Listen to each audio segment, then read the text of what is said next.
સુશીલ મોદીનું નિધન થયું છે।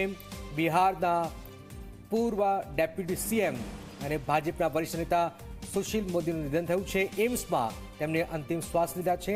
લાંબા સમયથી તેમને ઘણાના કેન્સરથી તેઓ પીડિત હતા, અંતિમ શ્વાસ લીધા છે। ભારતીય સંગઠન પરિવાર તેમજ અનેક જગ્યાઓ પર તેમને રાજનીતિમાં એક બહુ મોટું યોગદાન છે અને જે રીતે તેમણે બિહાર માટે કામ કર્યું છે એ હંમેશા યાદ રહેશે।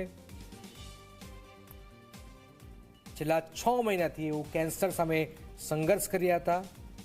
તેમણે પણ લખ્યું હતું કે ખુદ સુશીલ મોદીએ થોડા સમય પહેલાં જ લખ્યું હતું કે હવે મને લાગ્યું કે લોકોને કહેવાનો સમય આવી ગયો છે અને એ સમયે એમને લોકોને જણાવ્યું હું લોકસભા ચૂંટણીમાં કંઈ કરી શકીશ નહીં। એમને એ વાત પણ કરી હતી। પીએમને બધું જ જણાવવામાં આવ્યું છે। દેશ, બિહાર અને પાર્ટીનો આભાર અને હંમેશા સમર્પિત। ગળામાં દુખાવાની ફરિયાદ પર ટેસ્ટ કરાવ્યા બાદ તેમને કેન્સર હોવાનું પણ નિદાન થયું હતું ને સતત સારવાર ચાલી, પણ આખરે 6 મહિનાથી કેન્સર સાથે સંઘર્ષ કરી રહેલા સુશીલ મોદીનું નિધન થયું છે।